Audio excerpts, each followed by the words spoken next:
기도하시겠습니다. 하나님 아버지, 은혜를 감사합니다. 오늘도 우리에게 새날 주시고 새 호흡 허락하셔서 이 하루의 시작을 하나님 앞에 나와 말씀으로 시작하게 하시니 이 모든 것을 허락하신 은혜를 진심으로 감사드립니다. 오늘도 말씀을 통해 우리에게 살아계신 하나님의 마음을 깨달아 알게 하시니 우리의 삶이 하나님의 뜻을 쫓아 살아가는 삶이 될 수 있도록 주님, 오늘도 우리를 인도하여 주시옵소서.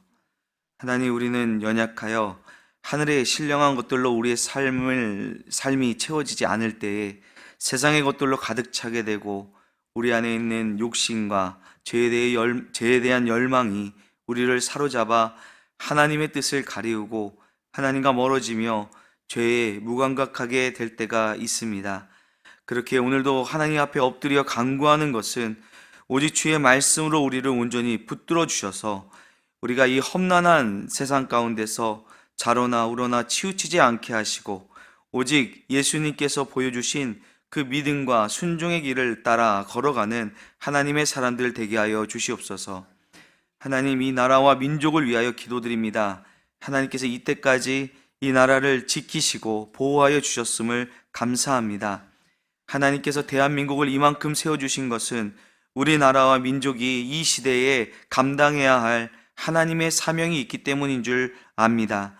하나님께서 이 나라와 민족을 통해 이루실 일들을 잘 감당할 수 있도록 우리 모두 정신 차리며 더욱 하나님의 뜻을 구하며 사명을 감당하는 민족 되게 하여 주시옵소서.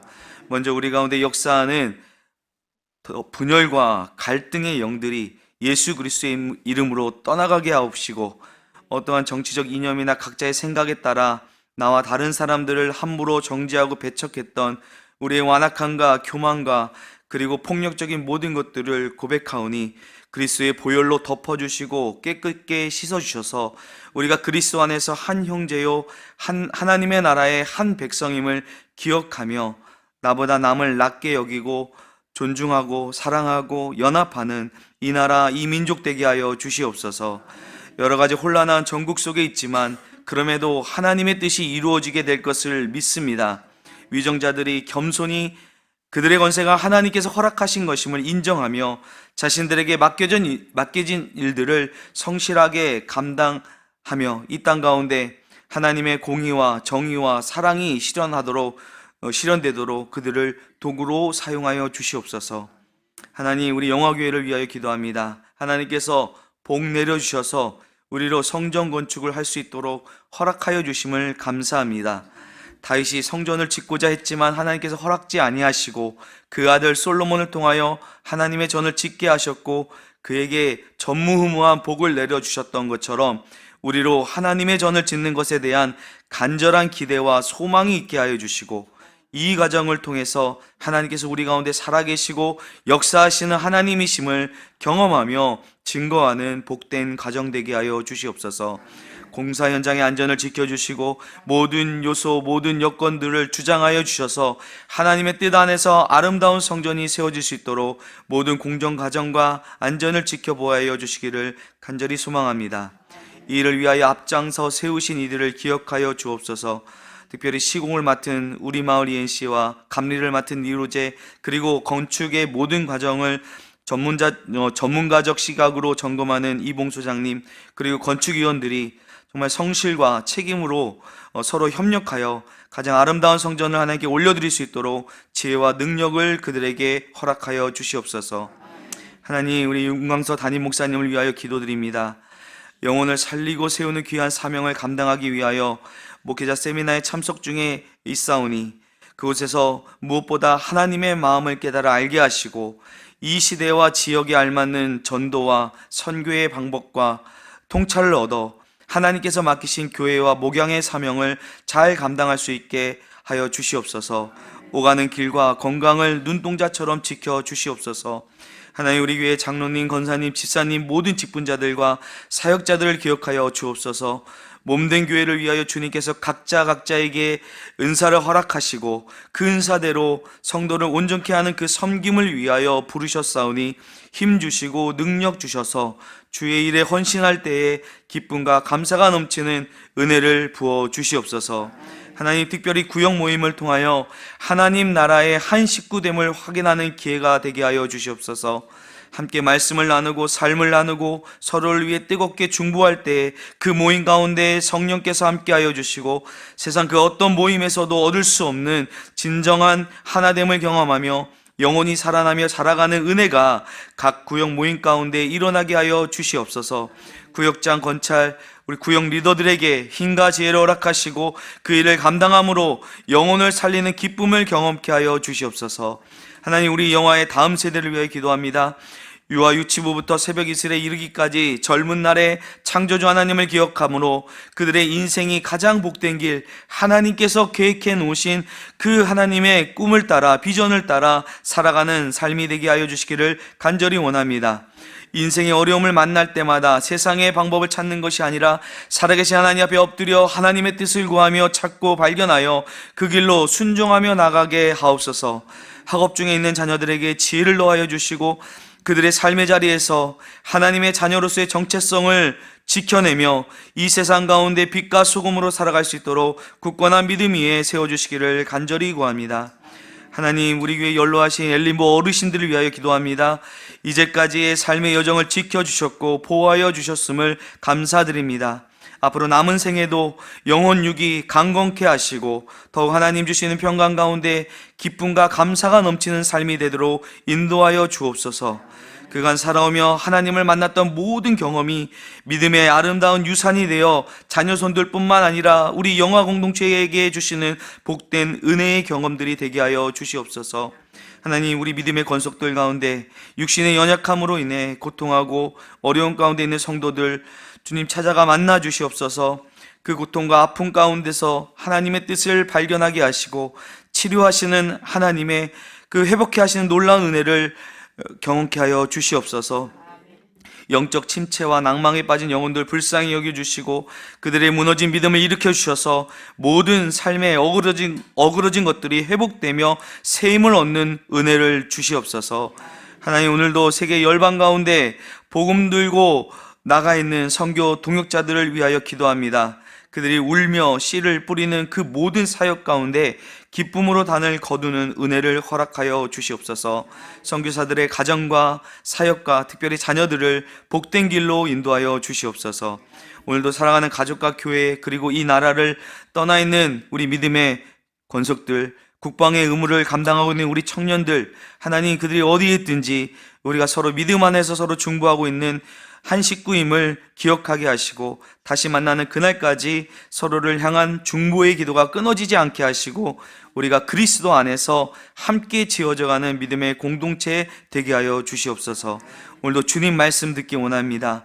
우리로 말씀 속에서 우리의 모습을 보게 하시고 우리가 가야 할 길을 보게 하여 주시옵소서. 감사드리며 이 모든 말씀 예수 그리스도의 이름으로 기도드립니다. 아멘. 우리 하나님 말씀 요한복음 20장 1절에서 10절까지 말씀, 하나님 말씀 함께 읽도록 하겠습니다. 요한복음 20장 1절에서 10절 말씀입니다. 안식 후 첫날 우리 함께 읽겠습니다. 안식 후 일찍이 아직 어두울 때에 막달라 마리아가 무덤에 와서 돌이 무덤에서 옮겨진 것을 보고 시몬 베드로와 예수께서 사랑하시던 그 다른 제자에게 달려가서 말하되 사람들이 주님을 무덤에서 가져다가 어디 두었는지 우리가 알지 못하겠다 하니 베드로와 그 다른 제자가 나가서 무덤으로 갈새 둘이 같이 다름질하더니 그 다른 제자가 베드로보다 더 빨리 달려가서 먼저 무덤에 이르러 구부려 세마포 놓인 것을 보았으나 들어가지는 아니하였더니 시몬 베드로는 따라와서 무덤에 들어가 보니 세마포가 놓였고 또 머리를 쌌던 수건은 세마포와 함께 놓이지 않고 딴 곳에 쌌던 대로 놓여 있더라. 그때에 무덤던 그 다른 제자도 들어가 보고 믿더라. 그들은 성경에 그가 죽은 자 가운데서 다시 살아나야 하리라 하신 말씀을 아직 알지 못하더라. 이에 두 제자가 자기 집으로 돌아가니라. 아멘. 오늘 우리는 예수님의 그 죽음과 장사를 기록한 19장을 지나서 예수님의 부활을 기록한 20장 말씀을 함께 읽었습니다. 19장과 20장 사이에는 3일이라는 시간의 간격이 있습니다. 예수님께서 안식일의 준비일, 우리 시간으로 하면 금요일에 십자가에 못 박혀 죽으셨고, 또 오늘 본문의 시작을 보게 되면 이제 안식 후 첫날, 아직 어두운 때라고 이렇게 기록되어 있지 않습니까? 이날은 바로 예수님께서 십자가에서 죽으시고 장사되신 지 사흘이 지난 우리의 요일로 하면 바로 일요일입니다.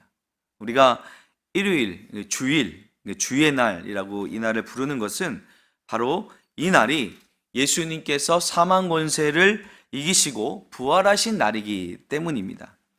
그래서 모든 주일은 예수님의 부활을 기뻐하고 감사하는 작은 부활절이라고 하기도 합니다. 이날 아침에 어떤 일이 있었는가? 오늘 우리는 요한복음 기자의 시선으로 이 부활의 사건을 함께 살펴보려고 합니다. 새벽 일찍 막달라 마리아가 무덤에 왔습니다. 그녀가 이렇게 일찍 새벽에 무덤을 찾은 이유가 무엇이었을까요? 그녀가 예수님의 부활을 믿었기 때문이었을까요? 그렇지 않습니다. 우리는 우리 신앙의 연수만큼 부활절을 경험하고 또 부활에 대한 여러 수많은 말씀을 듣고 또 찬양으로도 고백했기에 예수님의 부활이 우리에게는 너무나 익숙하고 당연한 그런 내용입니다. 사건입니다. 오늘 이 본문도 우리가 얼마나 이게 많이 읽고 또 들었습니까? 그러나 그 당시 그 부활의 현장을 방문했던 이들은 예수님께서 그 전에 이미 부활에 대해서 여러 번 예고를 하셨지만 아무도 그 부활을 믿기는커녕 생각조차 하지 못했습니다. 이 막달라 마리아는 그저 예수님께서 죽으시기 전 자신에게 보여주셨던 그 사랑, 그 은혜를 기억하며 예수님의 그 시체에 향품을 바르기 위한 그런 생각을 가지고 새벽 일찍 예수님의 무덤을 찾아온 것이었겠죠. 그런데 예수님을 장사한 무덤에 가까이 가보니 무덤에 그 돌이 옮겨져 있는 것을 보게 됩니다. 여러분, 무덤의 입구를 막은 그 돌은 여인이 쉽게 옮길 수 있는 그런 크기가 아니었습니다. 그래서 다른 복음서를 보면 여인들이 예수님의 무덤을 찾아가면서 그런데 무덤에 가면 누가 우리를 위하여 이 돌문을 굴려줄 것인가 이렇게 걱정하며 찾아가는 모습을 보게 됩니다. 그런데 무덤에 도착해 보니 그 큰 돌이 옮겨져 있는 것이었습니다. 그 광경을 보면 어떤 생각이 들었을까요? 와, 우리 예수님 부활하셨다. 자, 이런 생각을 한 것이 아니라 막달라 마리아는 놀라서 제자들에게 달려갑니다. 베드로와 예수께서 사랑하시던 그 다른 제자, 우리는 이 요한복음에서 이 표현은 바로 그 요한을 가리킨다는 걸 알고 있죠. 자, 그 둘에게 달려가서 말하기를 사람들이 주님을 무덤에서 가져다가 어디에 두었는지 우리가 알지 못하겠다라고 말합니다. 막달라 마리아는 다른 누군가가 예수님의 시체를 가져간 것이라고 생각을 했던 것이죠. 자, 어찌 본다면 이 마리아의 생각은 무덤에 돌문이 옮겨진 것을 보고 지극히 당연히 했을 법한 그런 생각입니다. 예수님이 부활하셨으리라고는 전혀 생각하지 못하고 있던 것이죠. 자, 그 이야기를 들은 베드로와 다른 제자 요한은 무덤으로 달려갑니다. 4절 말씀을 보게 되니까 둘이 같이 출발을 했는데 그 다른 제자, 그러니까 요한이죠. 요한이 베드로보다 더 빨리 무덤에 도착합니다. 요한은 제자들 중에서 가장 나이가 어리지 않습니까? 그러니까 어렸으니 달리기도 잘했겠죠. 그런데 요한이 먼저 무덤에 도착했지만 무덤 안으로 선뜻 들어가지 못합니다. 겁도 났을 것이고 또 신증했을 수도 있겠지만, 자, 뒤늦게 도착한 베드로는 무덤으로 거침없이 들어갑니다. 이 베드로의 어떤 거침없는 성격이 또 이 본문 가운데 드러나죠. 이 본문을 여기를 읽으면서 이런 생각이 들었어요. 우리가 신앙생활을 하다 보면 자기의 어떤 기질, 자기가 가지고 있는 어떤 성격, 또 캐릭터에 따라서 신앙의 모습이 다를 수 있습니다. 어떤 사람은 베드로처럼 막 거침없이 행동하기도 하고, 또 어떤 사람은 이 본문에 나오는 요한처럼 요한의 모습처럼 신중하거나 행동을 주저하기도 합니다. 그러나 어떤 것이 더 좋다, 어떤 것이 더 낫다, 훌륭하다 할 수는 없습니다. 하나님께서 우리 기질에 따라서, 우리의 성격에 따라서 우리 각자에게 맞게 우리 은사를 주시기도 하고, 또 우리를 인도하시는 분이십니다. 또 우리가 그렇게 서로 다른 기질, 다른 성격을 가지고 있기 때문에 그것이 맞물려서 한 몸 된 공동체, 교회를 이룰 수 있는 것입니다. 그렇기 때문에 우리는 서로를 바라보면서 비교하면 안 됩니다. 저 사람 왜 저래? 또는 나는 왜 이럴까? 나는 왜 이렇게 하지 못할까? 이것은 우리 모두를 한 몸으로 부르신 하나님의 뜻을 인정하지 못하는 생각입니다. 물론 우리가 서로 좀 부족한 부분이 있을 수 있습니다. 또 우리가 앞으로 더 성장하고 연합해야 하는 부분이 있을 수 있습니다. 그러나 우리가 꼭 기억해야 할 것은 하나님께서 우리 각자를 그 기질대로, 성품대로 부르셨고, 그러한 우리를 한 몸으로, 영화교회로 묶어 주셨다는 것을 기억하시기 바랍니다. 자, 이제 시몬 베드로가 무덤에 들어가 보니까 세마포가 놓여 있고, 또 예수님의 머리를 쌌던 수건은 그 세마포와 예수님 누우셨던 그 자리에 세마포와 함께 놓이지 않고 다른 곳에 놓여 있는 것을 보게 됩니다. 여러분, 여기서 이제 세마포가 나오는데, 이 세마포는 어떤 이불이나 옷처럼 걸치는 것이 아닙니다. 요한복음 11장에 보게 되면 이제 죽은 나사로를 예수님께서 다시 이렇게 소생시키실 때에 나사로야 나오라 라고 예수님이 명령하시자 나사로가 어떤 모습으로 무덤에서 나옵니까? 온몸을 세마포로 칭칭 감은 상태로 무덤에서 나옵니다. 그래서 예수님께서 풀어놓아 다니게 하라 라고 말씀하신 것이죠. 자, 무덤에 장사하신 예수님도 마찬가지였을 것입니다. 죽은 예수님의 시체를 세마포로 동동 감았을 것입니다. 그런데 부활하신 예수님께서는 자신을 그 동동 감은 그 세마포는 그 누운 자리 그대로 있고, 머리를 쌌던 그 수건은 그 세마포와 함께 있지 않고 다른 곳에 이렇게 개어져 있었다는 것입니다. 만약에 누군가 예수님의 시체를 가져간 것이라면 그 세마포를 다 이게 벗기고 가져갔을까요? 아니, 혹 그렇다 쳐도 머리를 쌌던 그 수건은 예수님이 누우셨던 자리가 아니라 다른 곳에 그렇게 개어져 있었다면 시체 도둑이 수건을 이렇게 잘 개어 놓겠다 하고 이렇게 개어 놓았을까요? 그렇지 않았을 것입니다. 이 장면은 예수님의 시체를 누군가 가져간 것이 아니라 예수님께서 부활하셨음을 증거하는 한 장면인 것입니다. 자, 그때야 무덤에 먼저 갔던 그 다른 제자 요한도 무덤에 들어가 보고 믿었다라고 이렇게 기록되어 있습니다. 근데 여기서 이 믿었다는 것은요, 그들이 예수님의 부활하심을 온전히 믿었다고는 볼 수 없습니다. 왜냐하면 9절에 보게 되면 이 가로가 되어 있지 않습니까? 가로 안에 그들은 성경에 그가 죽은 자 가운데서 다시 살아나야 하리라 하신 말씀을 아직 알지 못하더라 라고 기록되어 있습니다. 이 부분이 이렇게 가로 안에 묶여져 있는 이유는 요한복음을 기록한 사람이, 그 기자가 자기의 해석을 덧붙인 것입니다. 8절 말미에 보고 믿었다라고 되어 있지만 실제 지금 이 현장에서의 그들의 상태는, 그들은 아직 성경에 그가 죽은 자 가운데서 다시 살아나야 하리라 하신 말씀을 알지 못하는 상태였다는 것을 설명해 주고 있는 것입니다. 그럼 제자들은 언제 부활을 온전히 믿게 될까요? 10절을 보니까 이 빈 무덤을 확인한 그 두 제자는 자기의 집으로 돌아갑니다.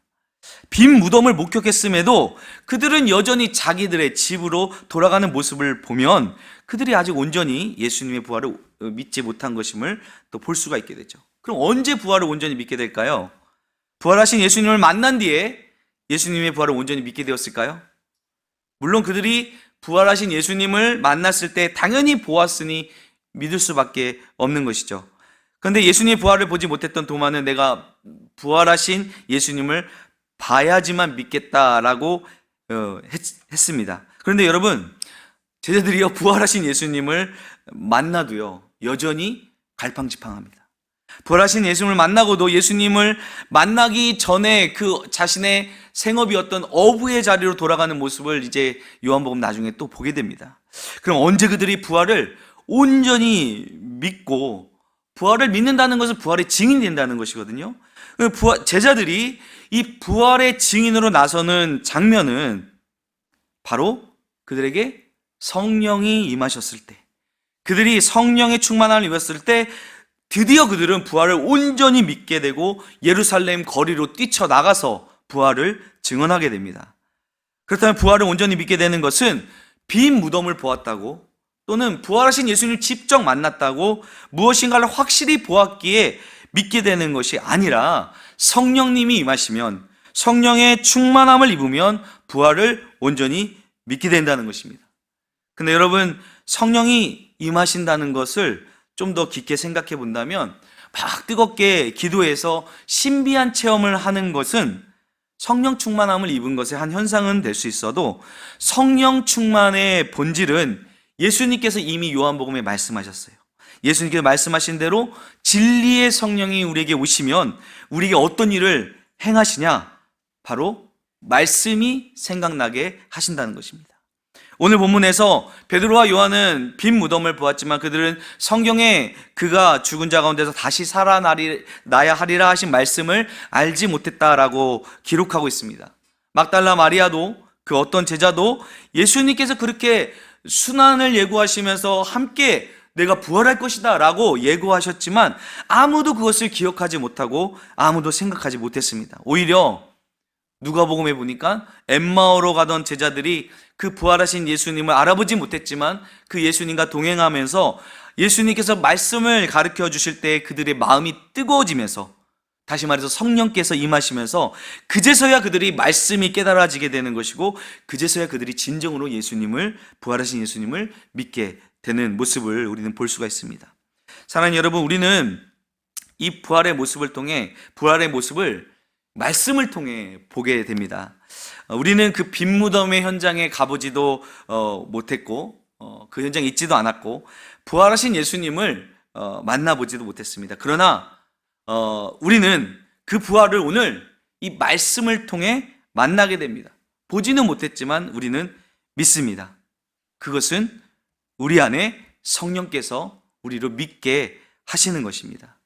우리가 때로는 하나님, 무엇인가 이 하나님 살아계신 증거를 보여주십시오, 보여주시면 믿겠습니다 라고 이렇게 이야기할 때도 있지만, 본다고 다 믿는 것은 결코 아니라는 것입니다. 진짜 우리가 믿게 되는 것은 성령께서 우리에게 말씀이 생각나게 하시고 말씀이 깨달아짐으로 그 말씀이 믿어지는 것이 진정한 믿음이라는 것입니다. 오늘 우리가 말씀을 들었습니다. 물론 또 듣는다고 다 믿어지는 것은 아니겠지만, 하지만 오늘 우리가 함께 기도할 때 성령께서 우리 안에 오셔서 말씀이 생각나게 하시고 깨달아지고 또 믿게 하시는 그 놀라운 성령님의 은혜가 우리 가운데 있기를 기도하며 오늘 하루를 살아가는 저와 여러분 되시기를 예수님의 이름으로 축원드립니다. 기도하겠습니다. 하나님 아버지, 은혜를 감사드립니다. 오늘 우리가 예수님께서 부활하신 그 부활의 현장, 빈 무덤의 현장을 말씀을 통해 보게 됩니다. 그 빈 무덤을 직접 보았던 제자들은 그 예수님의 부활을 온전히 믿지 못했지만, 오늘 우리가 말씀을 통해 이 예수님의 부활의 사건을 우리가 만날 때에 성령 하나님께서 우리 가운데 오셔서 이 부활이 온전히 믿어지게 하여 주시고, 우리가 믿어질 때에 이 부활의 소식을 가지고 세상으로 나아가 하나님의 부활, 예수 그리스도의 부활을 증거하는 그런 모습이, 그 부활의 증인의 삶을 살아갈 수 있도록 오늘도 우리를 인도하여 주시고 성령님 우리와 함께하여 주시옵소서. 감사드리며 예수님의 이름으로 기도드립니다. 아멘.